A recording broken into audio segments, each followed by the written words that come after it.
Bismillahirrahmanirrahim. Assalamualaikum warahmatullahi wabarakatuh. Umsu, unggul, cerdas, dan terpercaya.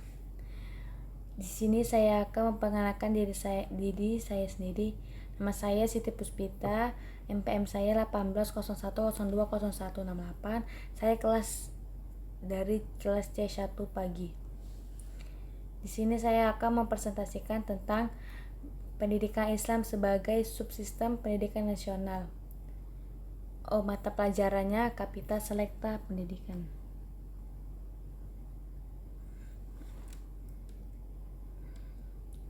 Yang pertama, pendidikan Islam sebagai subsistem pendidikan nasional. Fenomena sistem pendidikan nasional yang dimaksudkan adalah sistem pendidikan yang tumbuh dan berkembang serta berakar pada budaya bangsa yang diselenggarakan oleh pemerintah dan bangsa Indonesia setelah merdeka. Sesuai dengan pasal 31 ayat 2 Undang-Undang 1945 disebutkan bahwa pemerintah mengusahakan dan menyelenggarakan satu sistem pengajaran nasional yang diatur dengan undang-undang. Sebelum pemerintah mendirikan sekolah bagi masyarakat bangsa Indonesia yang sebagai besar umat Islam, sebenarnya sudah diusulkan agar pemerintah dalam memberikan pendidikan dan pengajaran kepada masyarakat bangsa Indonesia dengan jalan memperbaiki secara bertahap sistem pendidikan asli yang sudah ada, yaitu pesantren atau madrasah. Namun setelah diadakan penelitian, ternyata pemerintah beranggapan bahwa lembaga pendidikan yang sudah ada tersebut terlalu jelek untuk dikembangkan.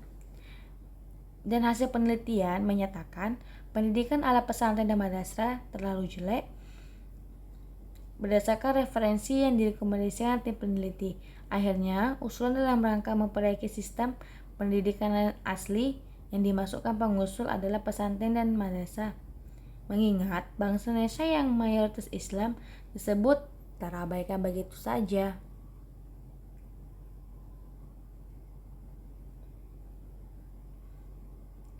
Pada masa itu, gejolak tetap muncul dari kalangan tokoh-tokoh pendidik pesantren dan madrasah karena solusi kebijakan yang dibuat pemerintah bukan menyejukkan, justru semakin mengaburkan ciri khas lembaga keislaman.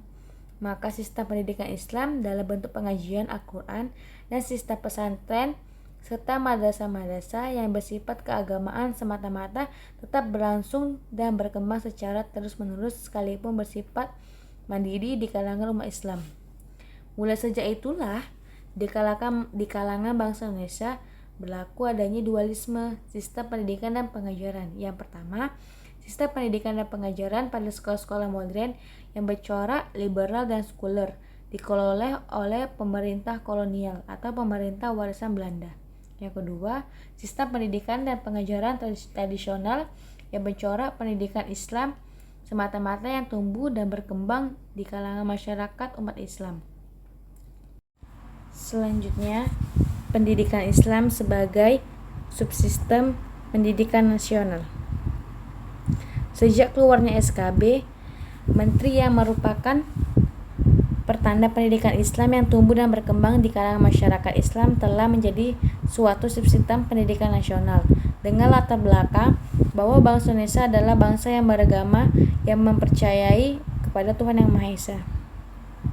Kehidupan bangsa Indonesia tidak dapat dipisahkan dari kehidupan beragama, sehingga kehidupan sosial kultural bangsa Indonesia senantiasa diwarnai oleh nilai-nilai agama.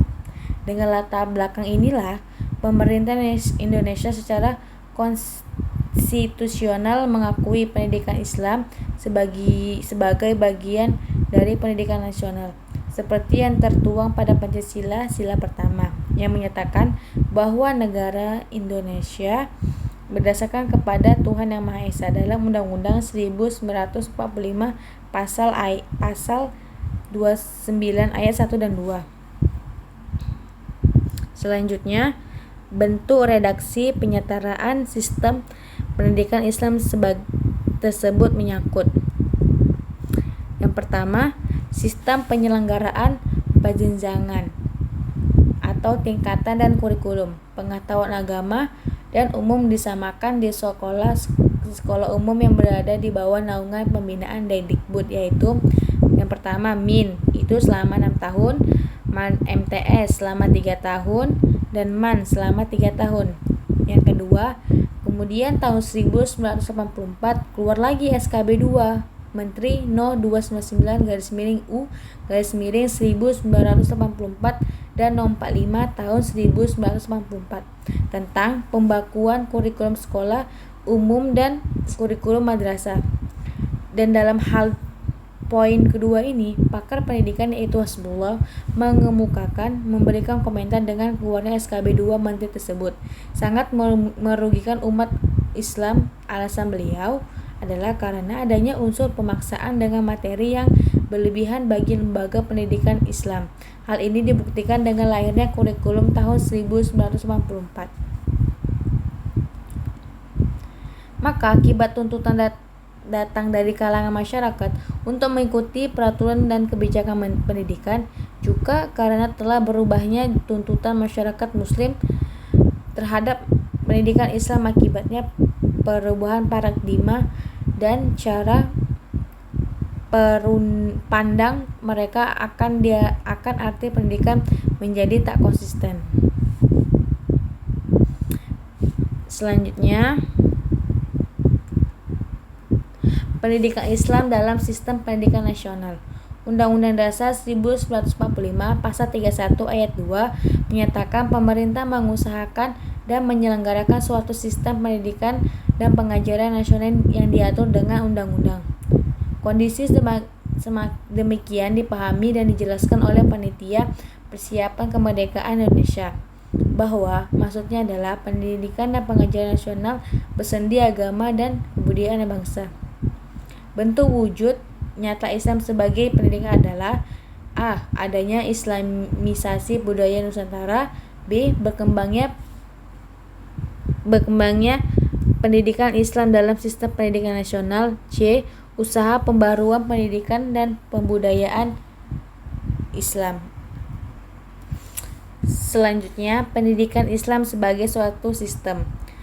Berdasarkan pendekatan filsafat pendidikan Islam, maka sistem pendidikan Islam meliputi beberapa komponen, di antaranya yang pertama, hakikat pendidikan. Pendidikan adalah instrumen yang diterapkan secara teknologi untuk pendidikan seluruh manusia dan prinsip-prinsip ilmu pengetahuan. Pendidikan adalah upaya untuk membuat materi hidup siap untuk lingkungan yang berubah dengan cepat. Yang kedua, B. Kriteria pendidik.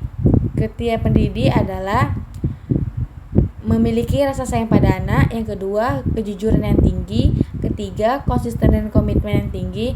Keempat, murah senyum. Kelima, sabar. Keenam, tekun dan telaten. Dan ketujuh, kreatif. Selanjutnya, hakikat peserta didik. Hakikat peserta didik menurut pasal 1 ayat 4 Undang-Undang Republik Indonesia No. 20 tahun 2003 tentang sistem pendidikan nasional, peserta didik adalah anggota masyarakat yang berusaha mengembangkan dirinya melalui proses pendidikan pada jalur jenjang dan jenis pendidikan tertentu. Selanjutnya, hakikat kurikulum adalah acuan sebuah lembaga untuk membentuk citra dan aturan sekolah untuk mewujudkan cita-cita dan tujuan yang telah dirancangkan. Dan selanjutnya, peraturan perundang-undangan yang berkaitan dengan sistem pendidikan nasional sejak tahun 1989.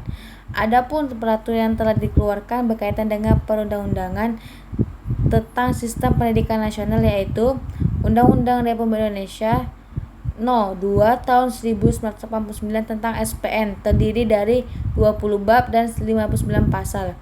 Disahkan di Jakarta tanggal 27 Maret 1949. Mungkin ini saja yang bisa saya sampaikan. Kurang atau lebih saya mohon maaf. Wabillahi taufik wa hidayah. Assalamualaikum warahmatullahi wabarakatuh.